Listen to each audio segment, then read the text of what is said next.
Everything I've learned about bereavement, I've learned the hard way. My husband and I have lost a son in 2002, and we lost our daughter in 2009. My husband, being the manly man that he is, rough and rugged, fighting for our freedom on the front lines in war, and I just being emotionally numb due to the environment in which I was living in. We both put our feelings on the back burner. Society tells us that if we ignore it, that it never really happened. It wasn't until that I lost my children did I then get it. Going to wakes, funerals, burials, and ceremonies, etc. Do you really understand the situation in its entirety? Just think back to the most recent loss that you personally have experienced. Families, friends, what have you. There's always cards and flowers sent to show our deepest sympathy. Let me ask you just this one question, and please answer it honestly. Have you ever said or written those words in which you've lost a loved one? Is there anything that you need? If there's anything that you need, please just let us know what we can do to help. Now, as you think back on that question and how you may or may not have responded, let me be the first one to tell you, I always, no matter what or who it is that I'm paying my respects to, I always offer a line of help. It wasn't until that I lost my children did I really, truly pick apart my own words. As that sentence ran through my head, and the statement I've always said to others, it never even made a full sentence in my own head. That sentence had me speechless. Those words that ran through my head, if there's anything that you need, if there's anything I need. As those words replayed over and over again, I couldn't help but to answer my own question. The one thing that I want, I can't get back. I know I'll be able to see my children again because my hope and my faith isn't of this earthly form, but something much greater. And as I stand here before you all, and until my purpose here on earth is fulfilled and finished, and I am called home, I ask just this one thing. Could you please just ask us parents who've experienced the loss of a child or even of a staff member, if there's one thing that you could do to help us?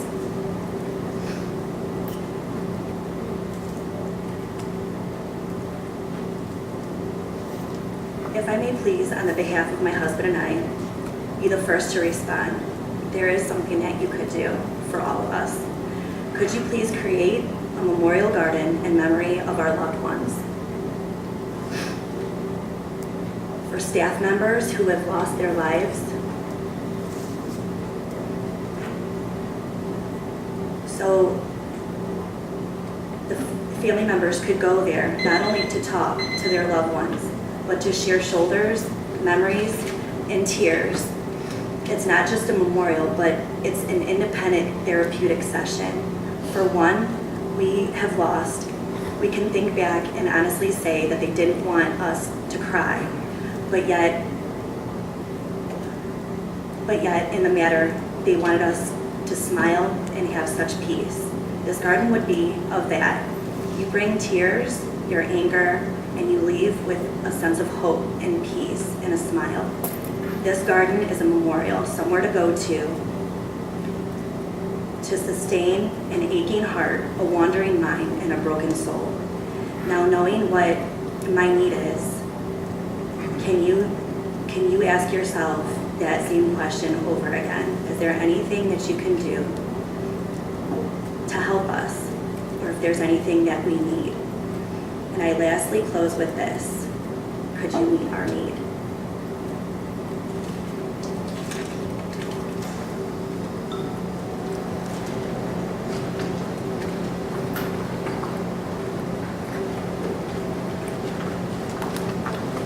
Thank you, Ms. Carson. I'd like to talk to you after the meeting or sometime afterwards and see what we can do, okay? Thank you. Alex, if you'd like to make a comment. Good evening, and welcome to tonight's live broadcast of the Streetsboro Board of Education meeting. I'm Alex Anton.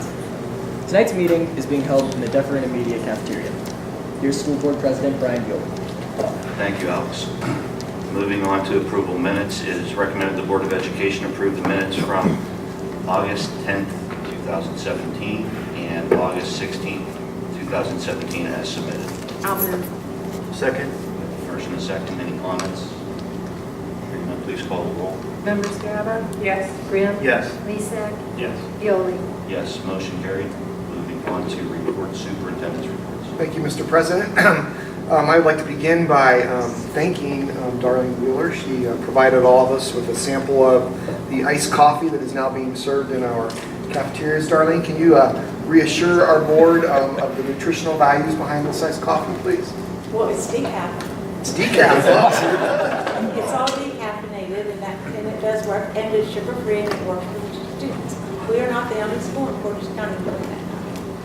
I have to tell you that I did not know it was sugar-free, and I did know it was decaf, but you really can't tell. And how's it selling in our cafeterias? Great. I reduced the price and bought different containers, and we made those little cards Monday, and I've got students that already come back today and it's filled. And they're bringing it back in. They're buying it for at breakfast. They can drink it right up. It's cold. The hot coffee did not go so well. Do the students know that it's decaf? It's a lot cheaper than Starbucks. I am not a decaf person at all, and I didn't realize it wasn't. And I'm not a big fan of iced coffee, but this is excellent. And we have a true testament because we gave CJ Mr. Kelly's, and CJ said he doesn't drink coffee, and he almost did take it, but when he took a sip, it was like his eyes lit up. So it's a great product. Great job, thank you. And it's cheers to Darlene.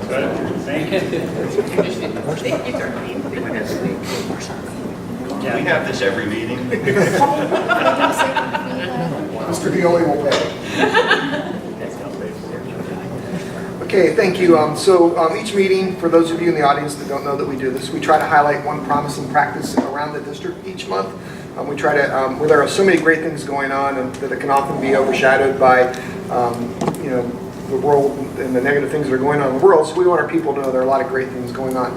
This month's promising practice has a little bit different twist.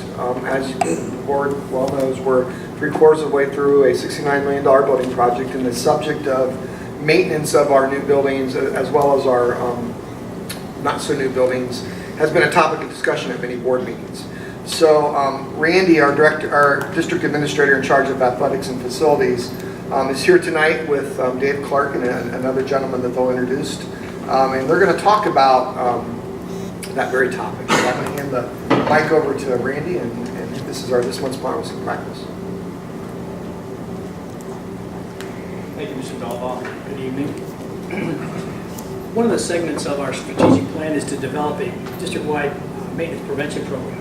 Dave Clark and I have been working on it the last couple of months, and we've got most of that put together. It's in the format stages now that Judy Plus is going to put together, and we'll deliver to Mr. Dalbaugh within the next week or two.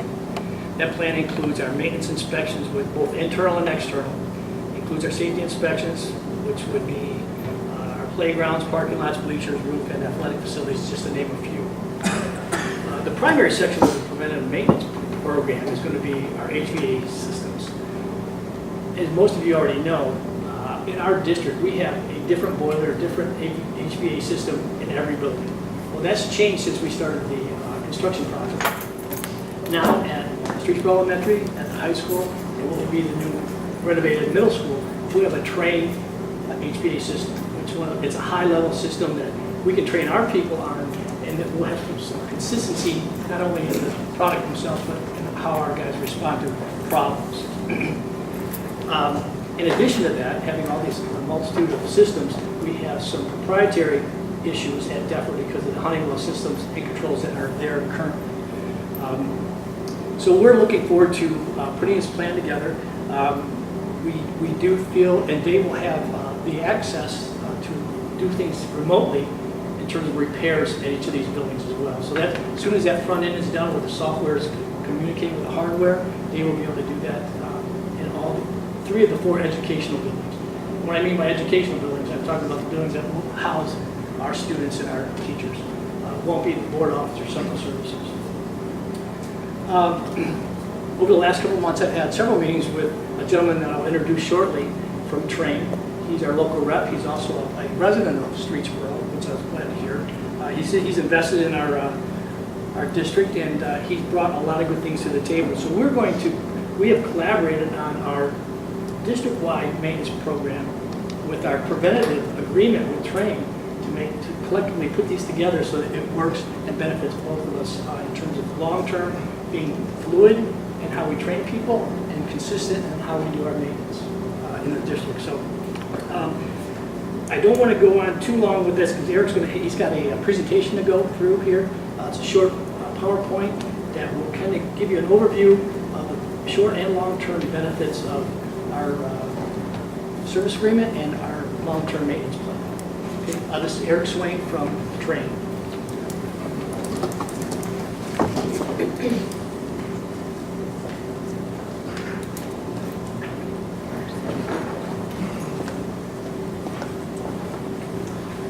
Thank you, Mr. TV Paul. Again, my name is Eric Swain.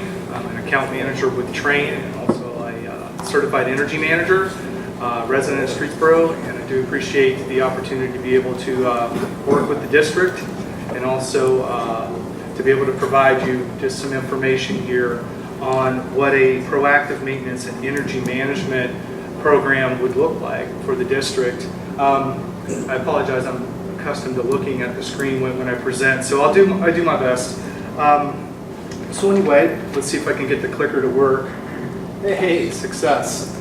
All right, I'm going to loosely follow this agenda. I'm going to just explain who Train is. A lot of people don't know who Train is. Some of you may have a Train air conditioning unit installed at your home. But as Randy did mention, you do have Train systems installed in the new schools that's been renovated or built. And then I think the middle school is currently being built as we speak. So Train equipment, Train building automation systems. I'm just going to kind of hit on the highlights, the high points of what a proactive program would look like and the benefits of that.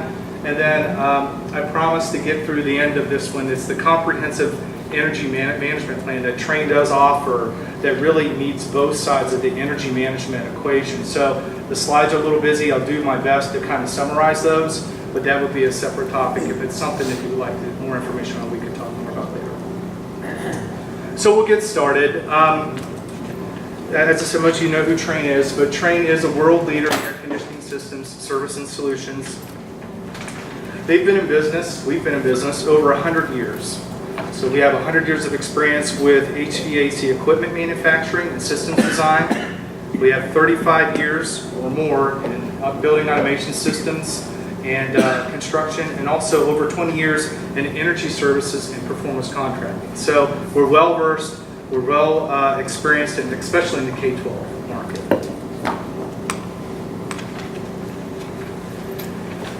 When it comes to preventive maintenance, it tends to be a topic that gets overlooked or just kind of pushed to the side because you feel that the equipment's new, it may not need maintenance. But research shows that there definitely is a payback to implementing a preventive maintenance, a proactive PM program right off the bat.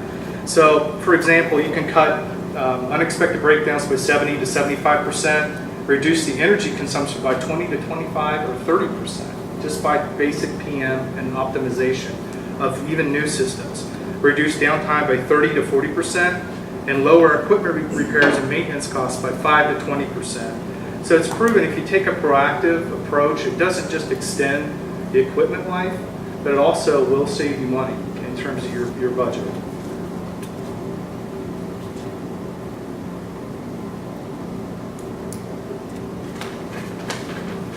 So as I mentioned, most of the time, PM plans are really something that's just done out of necessity, something that you face or think about as doing upkeep on a system. But you really need to understand that now, due to the technology that the equipment and the controls provide, you can really design the plan to pay for itself to even provide a payback. So you really design systems to provide outcomes anymore. What are you trying to do? What is this PM program looking to do for us? So an example of that, again, is really, let's focus on how we're going to extend the longevity or the service life of this equipment. Also, how are we going to ensure reliability? Make sure the boilers are running when it's cold outside. Make sure air conditioning is running during graduation. Things such as that. Also, we do include a portion here, I'll talk a little bit about refrigerant handling. You need to make sure if you have to add refrigerant to these systems, you have to be in compliance with the EPA. So that's a major piece that we do include as well. Also, we talked again about how these programs can lower operating costs, increase the efficiency of your systems, and also meet your business objectives. With Trane, since we're systems people and we're equipment people and OEM, we really look at it as a holistic approach in terms of systems. We don't just focus on the major pieces of equipment, we focus on the whole building itself, including the controls, the equipment, so on and so forth. So we look at each and every individual piece of equipment, make sure that the mechanical systems are operating properly, making sure that the building automation systems are working properly. They have to work in unison, or everything just goes out of whack in terms of comfort, efficiency, and reliability. The way we do that, as I mentioned, these systems have become so high-tech. We've heard of Internet of Things, so on and so forth. It's no different here. Our machines can talk to our controls. We can pull data out of these machines, bring it up to our control systems, and put things in a graphical format. So that way we can pull the data in, line it up with our goals, what we're trying to accomplish, and then make sure that our service is scheduled and designed to meet those outcomes. So to do this, you have to have a technical team of professionals to do this. So there's quite a few more people that supports us in behind this, but just in general, a typical account team would consist of technicians, energy engineers, optimization engineers, account managers, and technical support. Each one of those individuals bring something to the table to help us to be able to line our goals up, to be able to optimize your facilities, and maintain that reliability and comfort that you need. So we'll just start with our technicians. These guys are probably who you'll see more often than most. These are the guys that actually work on the equipment, the mechanical equipment and the controls. They're really the muscle of the organization in terms of service. So they are the most savvy, most well-trained individuals to work on your equipment. Trane invests over $1 million a year on training our people technically and on safety. Safety is a huge part for your organization as well as ours. A big part of this is that we arm these individuals not with just the knowledge, but with the software tools you need to be able to plug into the equipment, to be able to analyze and to troubleshoot it. Energy engineer is extremely important, since up to 50% of your energy consumption in your building is attributed to your HVAC systems. There's some room for improvement there, always. So we have energy engineers that will bring on site, they'll collect data, review the systems, and they'll work with our team to be able to put a strategy together to reduce the energy consumption of these systems. This is something that we utilize internally, but it is available to you as well, is there's 3D graphical information and dashboards that you can plug into your systems that'll give you real-time data on how you utilize energy. And that's extremely important. Back in the old days, we'd have to wait for the bills to come and then try to guess, okay, what's causing the spike? Why are we using more energy this month than we did last month? Is it the weather? Is it a system? Now we don't have to wait on that. We have dashboards that we get instantaneous information, and that's how we drive the optimization of your facilities. And then it goes to this guy. Once we develop a plan, we bring in on-site optimization engineers who plug into the controls, and they reprogram the controls, test it, and ensure that what we've decided on as a team makes sense and is working. Again, I talked briefly about the refrigerant management, kind of overlooked, but it is important. You have newer systems, they should be tight. The refrigerant is inside the units, that kind of helps make the cold water that cools the building.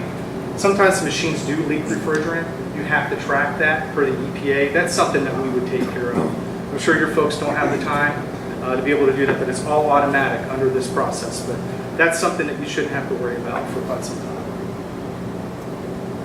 Again, just to reiterate, the Trane technology that exists out there, it does help the systems to be able to communicate. You have Trane controls and Trane equipment. It integrates seamlessly, and it also helps us to be able to support you remotely by logging in and providing remote support. It also enables us to be able to do a deep dive when we're on site. We can plug directly into the machines, be able to dive deep into the controls and the optimization and the programs, and ensure that everything is running reliably for you. So the next two slides are kind of just to talk a little bit about the value that working with an OEM. What does it truly mean? Well, we are the manufacturers. We're the ones who design the systems. We ensure that the systems are started up and we service the systems.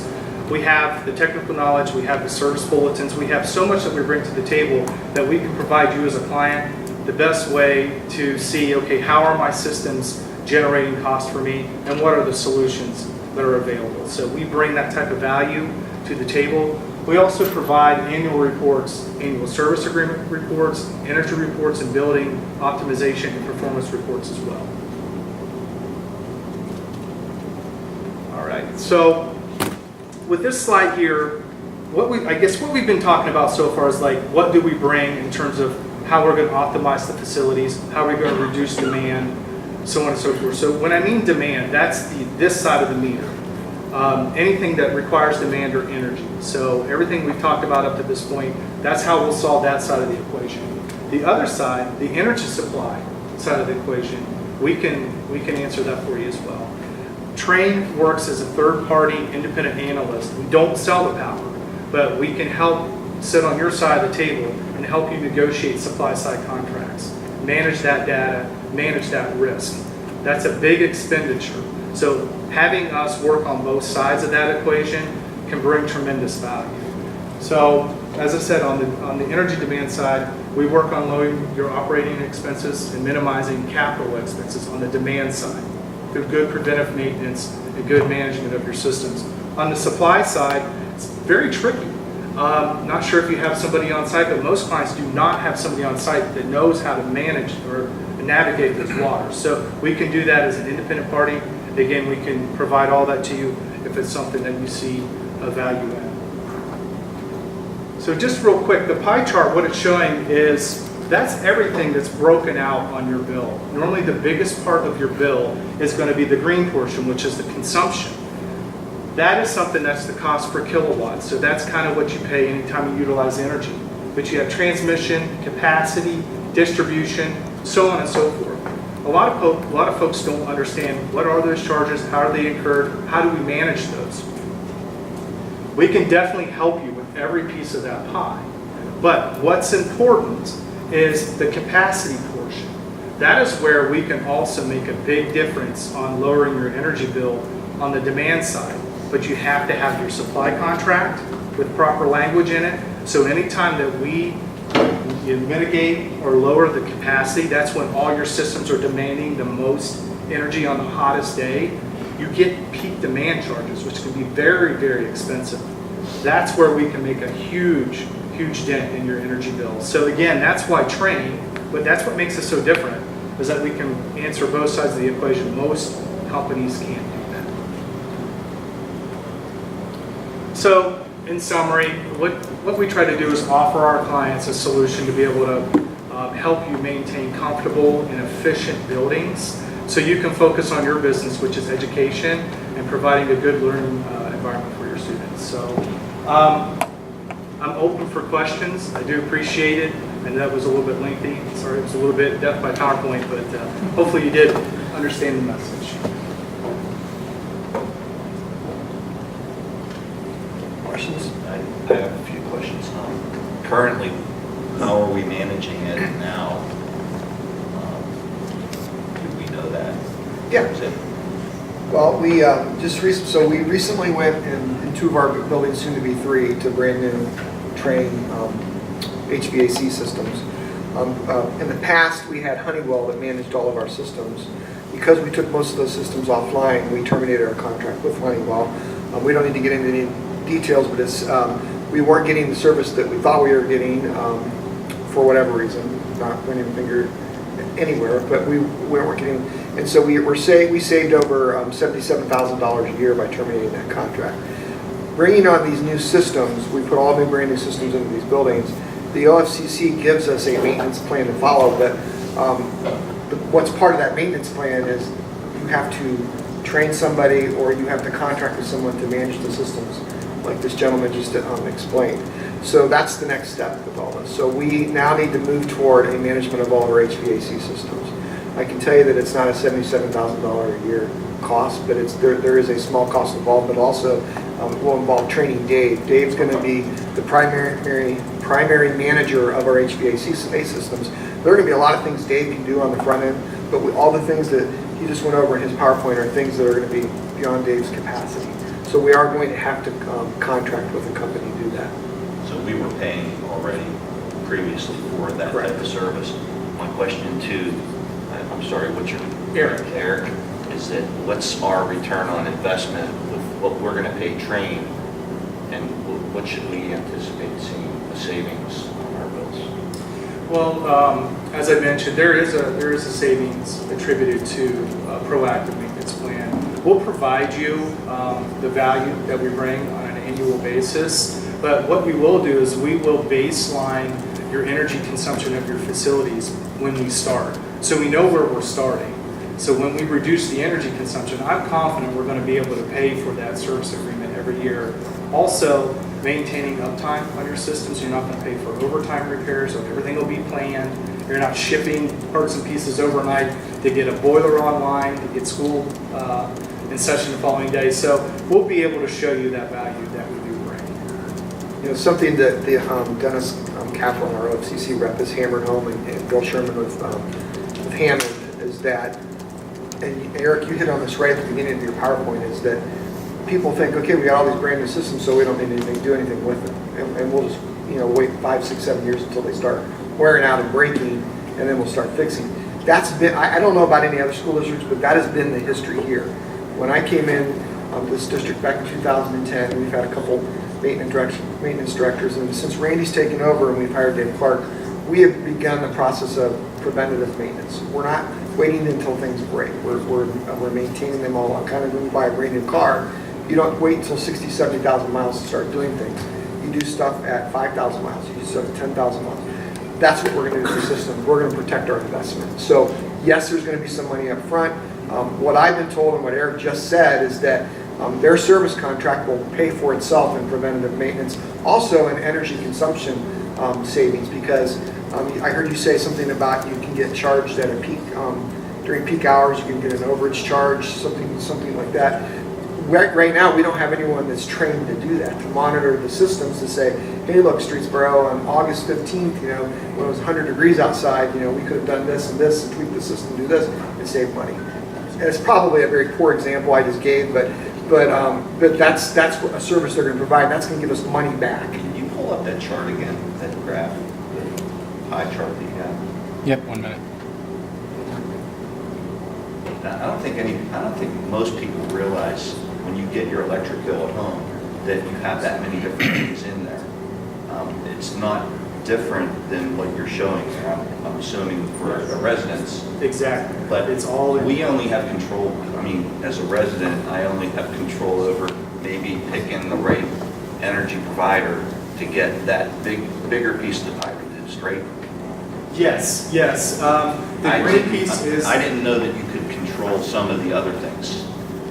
Like You you're have to saying. watch it. The cost of energy is going up. It's a little different on commercial contracts versus residential because you're billed, it's the billing and the metering and so on and so forth. But yeah, every piece of that pie can be managed and proactively, especially the green part, which is the energy supply contracts. You can do that on a real-time basis with our help, where you're actively buying power in the markets every day, or you can lock into a price. The transmission costs and the distribution costs continue to go up. We need to know that for budgeting purposes. How much each year is that going up? Can we improve on that somehow, some way? Where are we going to save money to be able to balance our budget? But the big piece, as I said, that capacity charge, that's where most people get robbed. Sometimes that capacity charge could almost be another quarter, in terms of capacity charge, depending on the types of loads you're operating in your environment, so on and so forth. But the capacity charge piece is a big piece that we need to get our arms around, and we can save money with that, but easily save money with that. So yes, as you said, that's a great example. It normally happens 5 times a year. It's called peak load contributions. The utilities look out there 5 times a year. They average at. That's what they charge you for the rest of the year. Even though you've only hit those 5 times, that's what they'll charge you the remainder of the year. So yes, on those warm days, anywhere between 2 o'clock and 6 o'clock, if there's a way to ramp down buildings and shut lights off and reduce set points to where you're not hitting those peak loads and contributing to the peak, and we got to get language in that contract that says, hey, it's a pass-through contribution. Judge us on our peak. Don't lump us in with everybody else. We're managing our peak load. So I'm throwing a lot at you, but that's something that we can help you with as an independent advisor of your contracts and how we can take advantage of that. So I would anticipate with probably the next board meeting or soon, we'll be making some sort of presentation on a service agreement with Train and what that's going to look like, and I think it'll also define some, help you define some roles too. Dave's going to be a big part of this. I think Dave's going to have some education and some training, and he'll be the guy monitoring systems on the head end, but we're going to need folks that understand these systems are very complicated, and you guys have seen them, that understand how to do this. And I do want to say too, I just want to throw one quick kudo towards Train and their company. They've worked with us on Duffers front end everything, and the software that was put in place by Honeywell wasn't even functioning correctly, and the 2 chillers that are here in the building were not even operating in the correct way. And our Train and their technician came in and began working with some software and working between the software and the hardware and the chillers. And this building now is running much more efficiently. And I think, correct me if I'm wrong, but I was told by Dennis Ellsworth, the custodian here, that the system is operating better now than it has for the last 10 years, period. And that's really too bad, because this system should have been working efficiently from the day it was put in. And we might not be in a case where we are now where one of our chillers is nearing the end of its life. So now in our Train, they're going to make sure that that doesn't happen in our new facilities, and they're now going to monitor this facility as well. So that's just an example. It's nice to know that we have somebody in the community that has a little bit of the stake in the game as well, so thank you very much. You're welcome. Thank you. Thanks, Eric. Randy, did you have anything to say? You just, on the financial side, the baseline service agreement that we're talking about with Eric and his company is about 15% of what we paid in the past. That's the baseline service agreement. So just to give you a little bit of an idea where we're at, and as we add on services, that'll go up a 10, but that's what we're talking about starting at right now. I mean, the community spent millions on these buildings and the system, so we need to take care of them from day one. Because you are correct. I mean, I would say the history that I'm aware of at the district has not been very good. We got better as time gone on. We've definitely made some improvements. But I think this is day one. Just because they're new does not mean they don't need. When you get a new car, you still got to get your oil change. You still got to check your tires. There's still things you got to do. It's the same thing with buildings. And energy management is a big deal. There's a lot of components to it, so it's like you said, I've seen the systems. They're much different than your house, to say the least. I don't know. We at my job, we moved in a renovated building, and you see there the HVAC systems there. You need to know what you're doing. So it's definitely worth it. There's no question. And since Randy let the cat out of the bag, we're looking at about 15% is what you said, of the cost of our previous one. So you can do the math, and it's considerably less. And I would strongly argue that they're going to do considerably more than what we had, the service we had from our last contract. I would like to see, the reports back that show, before and after, ongoing, every year we could maybe see, get some information back. I think it would be good for the community. I think it's a good idea. And thanks to Dave for taking on the challenge of maintaining all those systems. Well, and I would say thanks to Dave and to Randy, because when we hired Dave, one of the first things we said to Dave and to Randy, and you guys remember this, was that we want to see the development of a maintenance, district-wide maintenance plan for our HVAC, our roofs, parking lots. And Randy and Dave have been working on that. And Randy's been doing a lot of that for a few years, but they're really streamlining and putting it into a format that can be published and followed. So that if we're not here tomorrow, someone else can pick that up and continue it. And actually, I think once you're finished with that, Randy, I think I would like to have the board adopt that. It's not something that's necessary, but I think that shows your commitment to a plan, and that shows the community that we're committed to maintaining our facilities.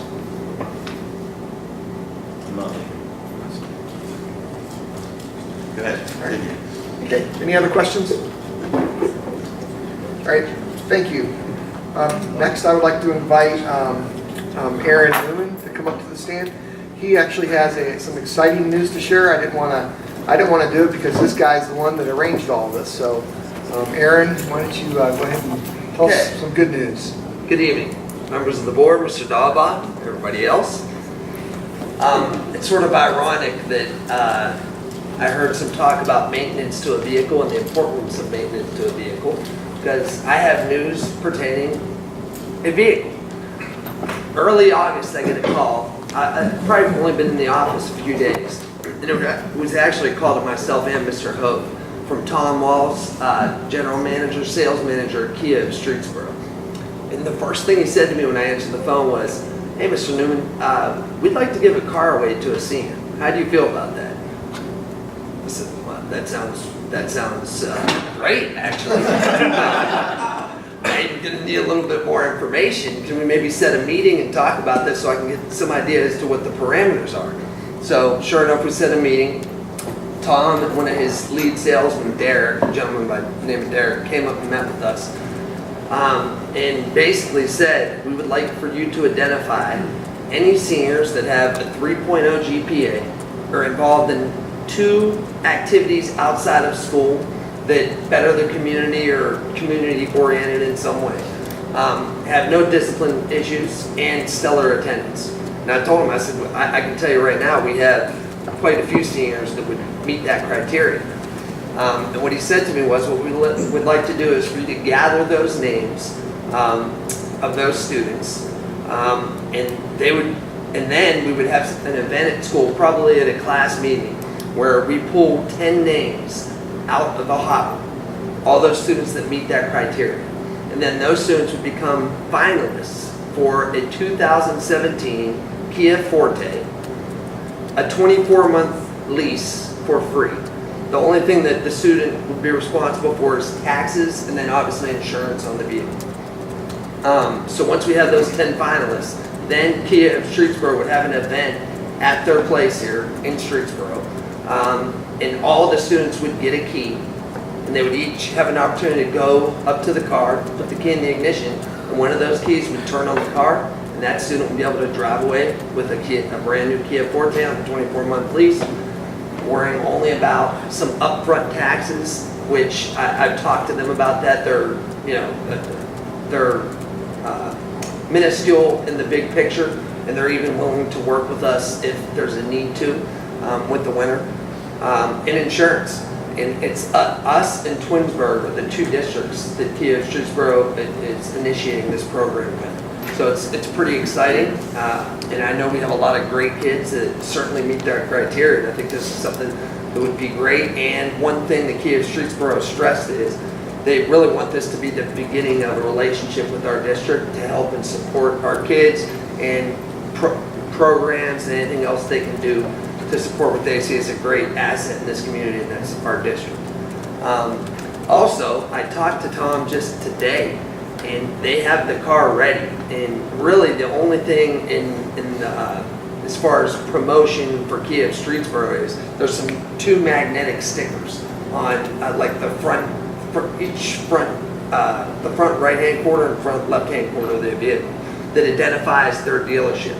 But they're ready to actually give us the car and allow us to place it in a conspicuously place or any place we choose on our campus. And I think this could be really cool because seniors, particularly those on the cusp at a 2.8 or 2.9 GPA, that maybe aren't involved in outside activities, but maybe they're involved in one outside activity. Once we have the flyers ready to go out, we're able to promote this to our seniors. We could, that could be the impetus for seniors to want to push that GPA up over a 3.0, which for college admissions is very important. I just think it could really be a fun and overall great experience for everybody involved in our school. along with forging a relationship with a Streetsboro company that employs Streetsboro residents and certainly has an interest in forming a long-lasting relationship with us. And I've talked to them some, so if you have any questions, I'd do my best to answer. Is there any questions? Can we go to Honda and say maybe we could get 2 cars? I'm just saying, competition. Interestingly enough, I actually had just talked to Tom not long before I came into the meeting, and he encouraged me to watch a video on YouTube because this was done in Medina County, in some of the Medina schools. So right before the meeting started, I was watching the video, and I noticed there was a teacher giveaway. Not sure if they have an administrator card giveaway. So far, all that's been told to me is student giveaway. So nonetheless, I do think it's a really cool program. I'm excited to roll it out to our seniors. I think it could be a great thing. I can tell you that Talmadge does something similar to this with a car dealership near Talmadge. They do it every year, and they center it around prom and making smart choices, and I don't know what the other criteria is, and they give away a used car. And Mr. Ferguson, Jeff Ferguson, yeah, the superintendent, he said it's wildly popular. I mean, the kids just go nuts over it. So when Aaron called me and told me about this, I just thought it was a great idea. I think our kids are going to be real excited about it. So, As do I. So with your permission, we'd like to move forward with this relationship and give a car away to one of our kids. What do you think about it? All right, thank you, Mr. Dent. If you guys have any questions, you can shoot him an email or give him a call. Yeah, for sure. Okay, thank you. Thank you, Aaron. And then my final item on the agenda would be just giving a quick strategic planning update. We did meet with our administrative team at our August retreat, and we began looking at, I did an overview of the strategic plan, what we've accomplished, what we didn't accomplish. We began looking at our beliefs, our mission statement, our values. Our next step, each one of the principals are sending me ideas for our management team. We're going to reconvene a management team. We're not going to use the same one we did before, but we are going to engage 51% community and students and 49% school district employees for the management team. The management team will meet near the end of September, first part of October, to begin really drilling down into the beliefs, the mission, the vision for the district, and then we'll create action committees from there. Remember, our goal is to have this completed by the end of December so that in January you guys will adopt a new 5-year strategic plan. So we are well on our way. The wheels have been set into motion. And if any of you have community members that you think might be good to be a part of that management team, I would ask you that you email me those names. But each one of the principals are sending me names of people that they think would be good representatives of the community to be, and we're making a community strong 51% to 49% of staff. So email me that if when you have the opportunity, if you have some ideas of people that you'd like to, people you don't know. And we will have high school students on it as well. Jamie sent me the names of several high school students. They were good choices. I knew a few of them. Kids really bring some unique insight to the community. And then just one other quick comment. Andreas has already begun planning to convene a technology committee. And that's going to be made up of staff and students and community members as well. Understanding that there will be a technology component to the strategic plan, but Andreas and I talked, and we really felt like that we needed to be a little proactive and not just wait. So he's going to get some front end work done with that, convening the technology plan, because that's something we needed for a while, a comprehensive technology plan. So he's beginning that work as well. Your newsletter that you sent out. Oh, good. Thanks. Yeah. Okay, any questions? So at some point this year, I think we're going to include our board members in base camp, so they can see. Andreas has brought I would say, a new organizational structure to our administrative team and a way to communicate. It's called base camp. It's pretty cool. He's easing us into it right now, so we're all just playing around with it a little bit, getting used to it. But if you want to check it out, it's available for a free download. That you can do campfire chats, you can set goals, you can have action items assigned to different people, you can have periodic updates, and it's a really pretty cool format. So he's really trying to bring some organization to our structured organization. We used LiveMinder before as our means to communicate, but this is a little more structured format, so it's pretty cool. At some point this year, I'm going to implement base camp with all of you because I think it would be something that all of us can use as a group to communicate and to assign tasks and do things. Okay, that concludes my report. Thank you, Mr. Gallo. No building update project. Give you a quick one. Jeez, Kathy's over there waiting. She's gonna get like 30 I'll go seconds. over something on my report. I will say that they have worked, they're starting on the exterior brick. I think that you can see a lot of that is done and completed on the interior side. We started a lot of the rough ends, some of the drywall's gone up. All of your interior plumbing and electric, the rough ends are completed, overhead work is completed. I was told that we can expect to see some closing of the windows soon. I don't have an exact timeline on that, but so some glazing will occur, some glazing. And some of the roof work on the newer parts have begun. So that's a very quick and brief overview. I don't have any pictures to share. Thank you. Okay, moving on to treasurer's report. Thank I know you. Kathy has some exciting news for us. I do have some exciting news. I'm not going to give a general fund summary report tonight, though. I will send that to you via email once that's done next week, hopefully. But I do want to talk about the bond refunding. And as you're aware, last fall we did 2 bond refundings. One was about $7.9 million on the original 2014 bond issue. That issue was what was used to fund the construction project. It built a new high school, stadium, classrooms, and renovations to the elementary school and middle school. And last fall, that bond refunding saved our taxpayers over the life of that refunding over $500,000. The second one that we did last fall was on the original 2007 bond issue, and that was what was used to fund the construction of Duffer and other renovations throughout the district and the buildings. This past August 16th, we did yet another bond refunding, and that was approximately $5.7 million. Again, that was a portion of the original 2014 bond issue, which was the construction project. We were very fortunate when we have saved the taxpayers over $1 million over the life of that refunding. So we were very fortunate in getting a low interest rate. Now, Andy and Mike will remember also that when we did that original project, when we were preparing for that, we did a presentation at Standard & Poor's for our credit rating.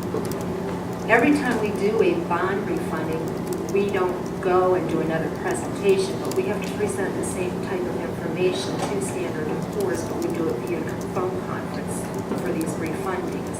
And I'd like to read you this last one, a part of it, which is dated July 10th, 2017. We did it prior to this August refunding.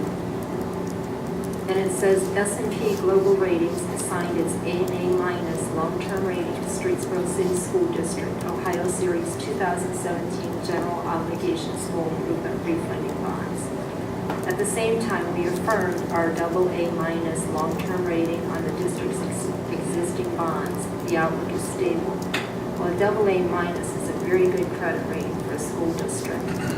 And it goes on to say the AA- underlying rating reflects our assessment of the following factors for the district: access to broad and diverse Akron and Cleveland area economies, good to strong income indicators with a strong market value per capita, maintenance of very strong reserves supported by good financial management practices, and moderate overall net debt burden. And I think between all of these, it shows that the district has been very good stewards of the taxpayers' money. Thank you for your insight and pushing us that direction. That's pretty big. But I think yeah, I mean, and that was all for like 5 million something, right? 'Cause that first one was 7.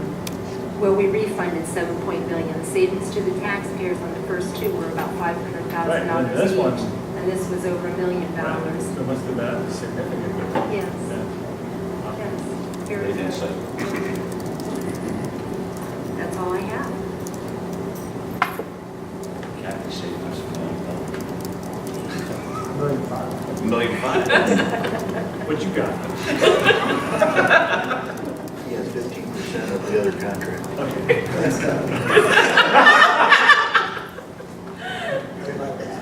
Thank you, Ms. Rouse. Moving on to board reports. Ms. Bava. Okay, so I have a PTA and legislative update. PTA held their 7th annual tailgate on August 25th, and it was a huge success, and they're already looking forward to activities for next year's tailgate. Also, this year, there are going to be some changes for the PTA as several positions have new people at the head of PTA, and they welcome the following people. Jennifer Nepper is the membership person. Melissa Carter is fundraising chairperson. Amanda Lentz is the box top chairperson. And Jenny Magliano is the publicity and Shining Stars chairperson. And at the conclusion of this school year, many of the board positions are going to be up for nomination, so they are looking for volunteers again at the end of the school year who might be interested in helping. This year, the PTA will hold its annual holiday connection at Deffer on December 2nd from 11 a.m. to 3 p.m. And they also have some fundraisers, the first of which is an overnight stay at Kalahari on October 12th, and the price is $119, which includes a room and 4 water park passes. Guests can purchase additional passes for $25 each. In November, the PTA will hold a Fill a Truck event where you can bring clothing and additional household items, and PTA is then compensated for all acceptable donations. And the next PTA meeting, the general membership meeting, will be on November 8th at 6:45 p.m. So that is our PTA update, and I want to thank Jenny for providing the information. Again, she's the PTA publicity person. With regard to the legislative update, as you all know, OSBA has a legislative platform. It is not legislation itself. It is a guide for OSBA's legislative team that lobbies on behalf of educational issues in Columbus. And the platform each year is approved at the Capitol Conference, and there's updates to it, and I just wanted to make you aware of some of the proposed changes to the OSBA legislative platform. There were 10 amendments that were submitted to the platform committee. Most of them came from the staff at OSBA, but there were 4 that were submitted by school districts around the state. And one was from the Minor Exempted Village, and it would add a new plank to the students and learning section, and the proposed amendment reads, OSBA supports legislation that provides new and additional dedicated funds to assist schools in the battle against drug addiction, heroin, and other opiate abuse. The second proposed amendment was submitted by Kent City Schools, and it adds new language to the Academic Distress Commission plank in the school governance section. And it reads that OSBA supports legislation that repeals amended substitute House Bill 70. As you are aware, that's the bill that allowed the state to take over Youngstown and now Lorraine, and now they're looking at some other large school districts. And it also they also submitted the following language, that OSBA opposes legislation that establishes academic distress commissions as defined and implemented under amended substitute House Bill 70 or any similar creation that interferes with the governance of public school districts by elected school boards of education. The third amendment was submitted by North Olmsted City Schools, and it adds a new plank to the school governance section. And it states that OSBA opposes legislation that, once having been introduced, is later attached to a different or larger piece of legislation before it has been thoroughly and properly vetted and heard by both chambers of the General Assembly. And basically what they're trying to do is avoid, as you know, with House Bill 70, it passed, it was attached to another piece of legislation. and there were no hearings that was passed overnight. So that speaks to that.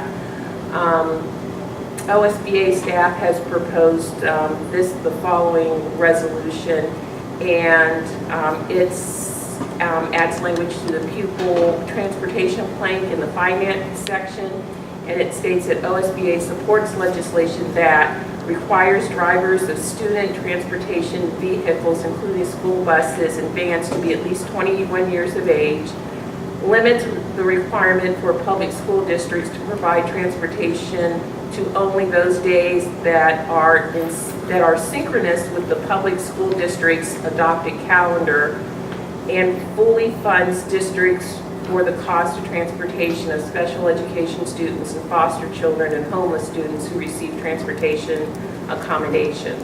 So these are proposed amendments to the OSBA legislative platform. They'll be voted on by the delegates at the convention in November. And again, the legislative platform is a guide for the lobbyists at OSBA, and it's written specific enough to give them guidance, but general enough to give them some leeway so that when they're meeting with and talking to legislators, you know, they have some flexibility. But that's what's being proposed, and that's what will be voted on at the convention in November. That's my report. Mr. Lisa. Mr. Grimm. A few items. First, with the band, the new halftime show is this Friday, so if you've seen their previous show, you can see a new show this Friday at the football game. And the band will be traveling to Aurora for the Aurora Band Show Saturday, September 23rd at 7 p.m. This next item is city and county related and also schools. On September 23rd, a week from Saturday, there will be a large multi-team exercise disaster drill in Shalersville Township. Several teams from the county, which include the hazardous materials team, dive rescue team, urban search and rescue. They'll all be out in 700 acres doing different things. One of those components is it's tested by the state of Ohio, to be graded by the state of Ohio for the component of hazardous materials response. The other stuff is add-ons for teams to test their abilities. Another ability that we're going to test is getting public information out from the county level out to the general public. And you may remember in the past I've said our high school radio station is part of that. If we have a major emergency or disaster in the city, we would turn to them to help provide information to the city. Well, the County Emergency Management Agency is doing the same thing.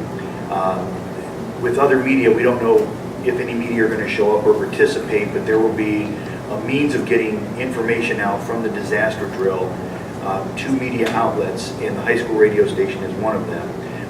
And they will have their own component at the radio station where they will simulate providing information that they receive, developing it into a message for the general public, and then again simulate delivering that message. So they'll be able to test their abilities while we test the abilities of all of our teams at the county level on Saturday.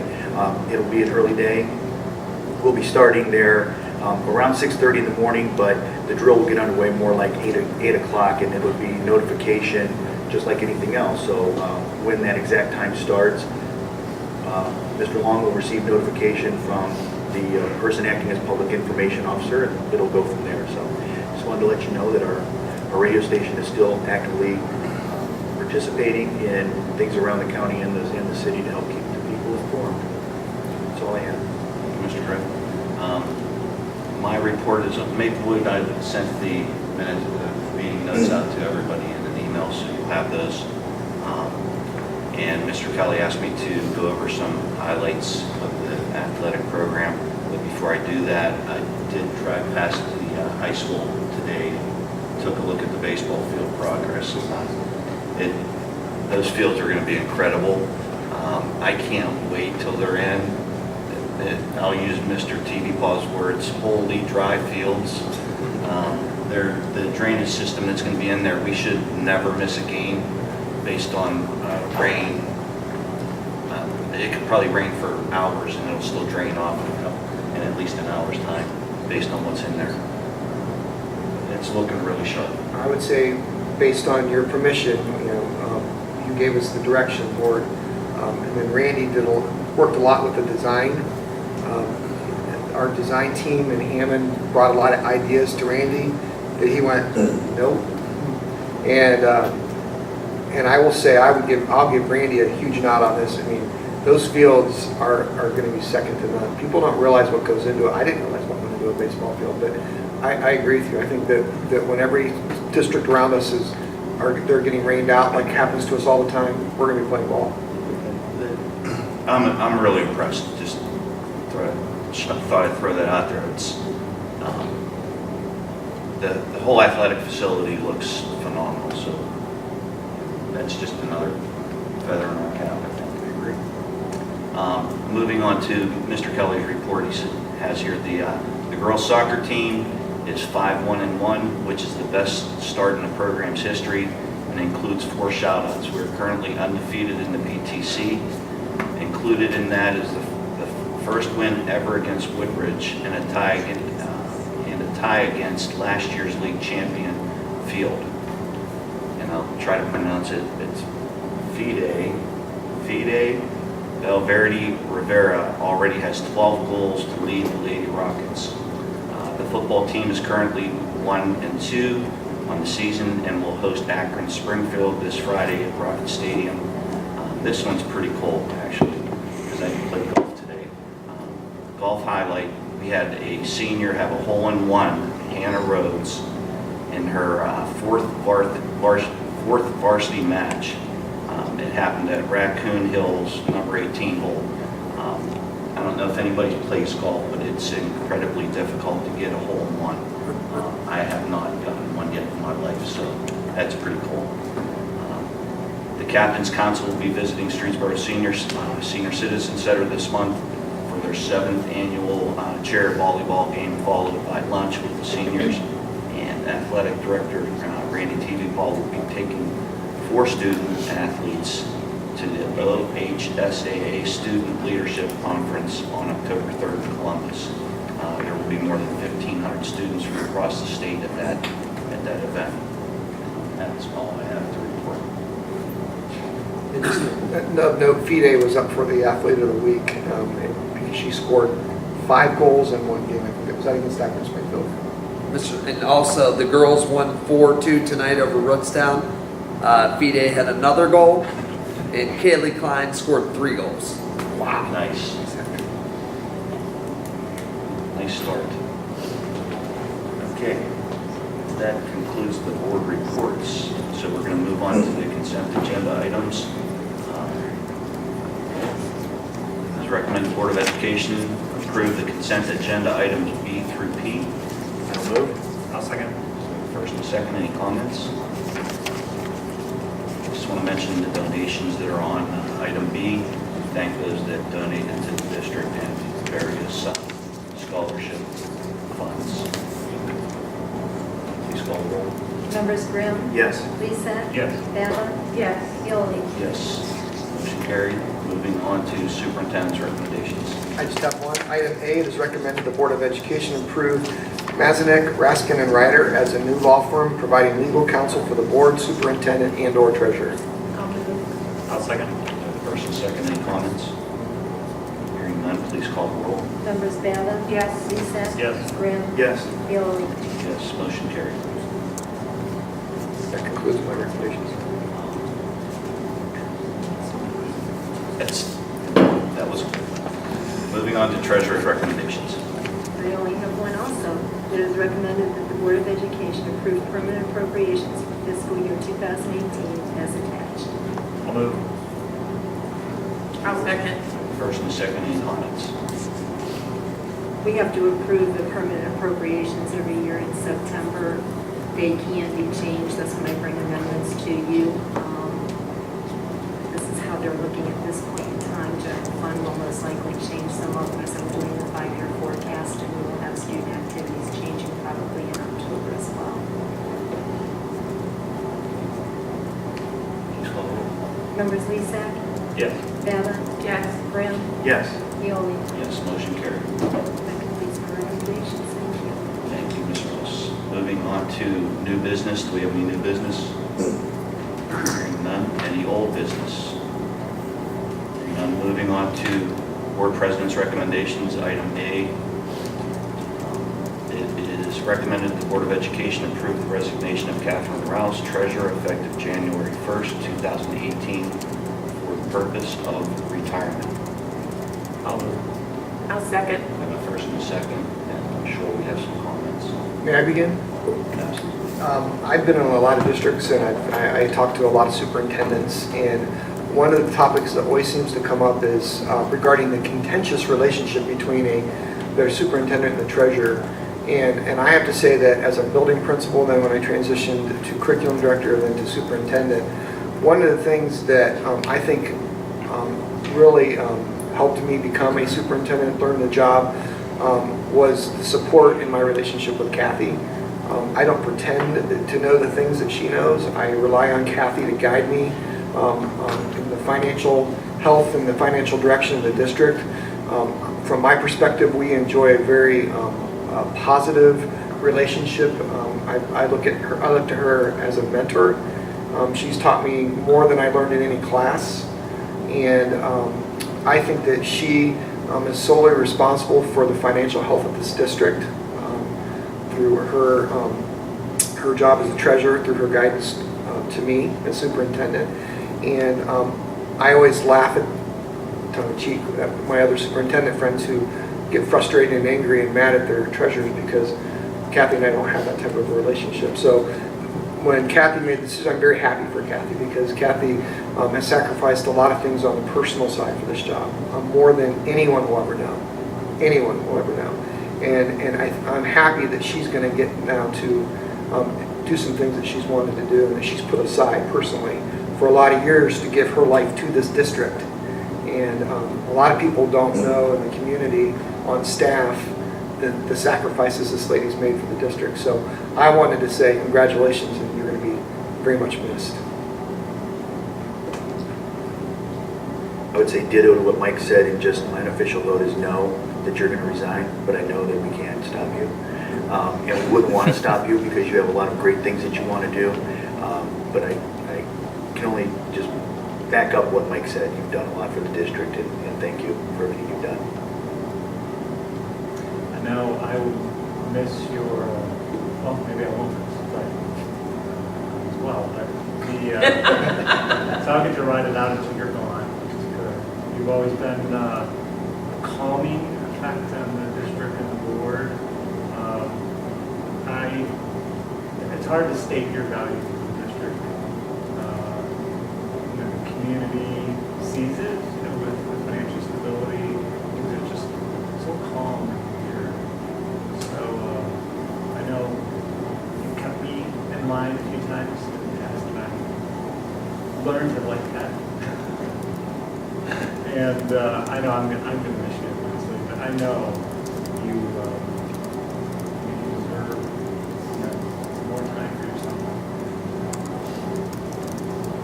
I'm definitely miss you, so I wish you the best of it. And I too will miss you, and the only female on the board. And sometimes we forget Kathy was here through when, we had multiple superintendents coming through, and you kind of held it together and were a stabilizing factor as, we, worked to find the right person to fill that position, and it was good to have that stability as, we had interims and short tenured superintendents, and I know that, it was good for us to have you here. I know that must have been tough for you to have those changes.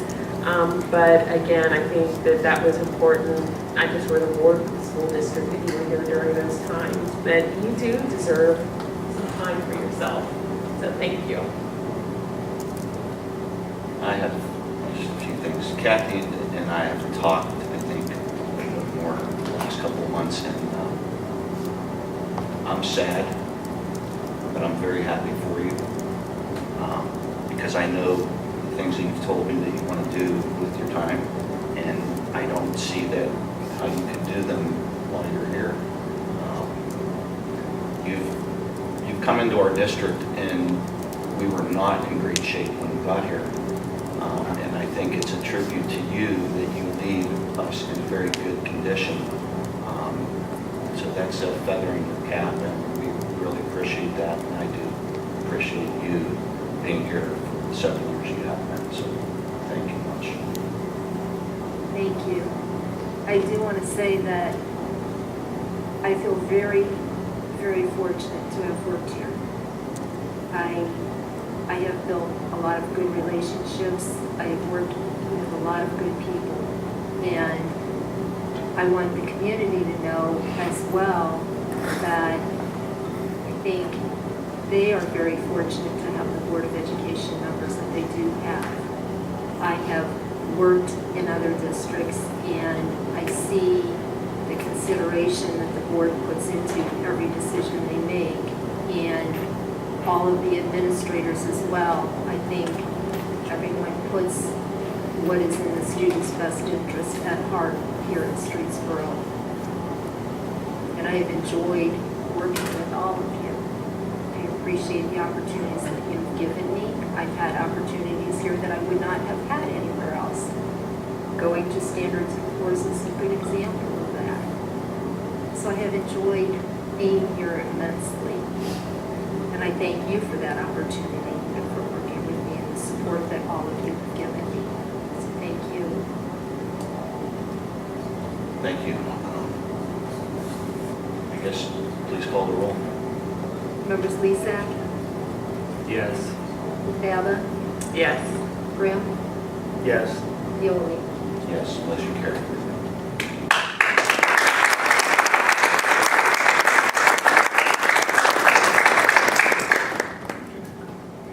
Thank you.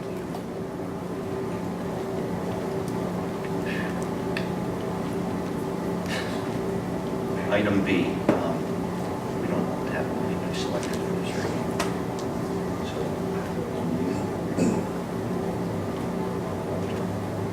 Okay, as recommended, the Board of Education approve the appointment of Denise Baba as delegate and myself, Brian Violi, as alternate delegate for the 2001 annual business meeting, the Ohio School Boards Association Capital Conference in Columbus, Ohio. I think they went to 2017 and not 2001. I'm sorry, 2017. Looks like Thank you. 7 was left out. I'll move. Second. We have a first and a second. Please call the roll. Members Lisak, Yes. Grimm, Yes. Baba, Yes. Yoli. Yes, motion carried. Item C, approval of policy revisions. It is recommended Board of Education approve, recommend Board of Education approve the revised policies listed below. I'll move.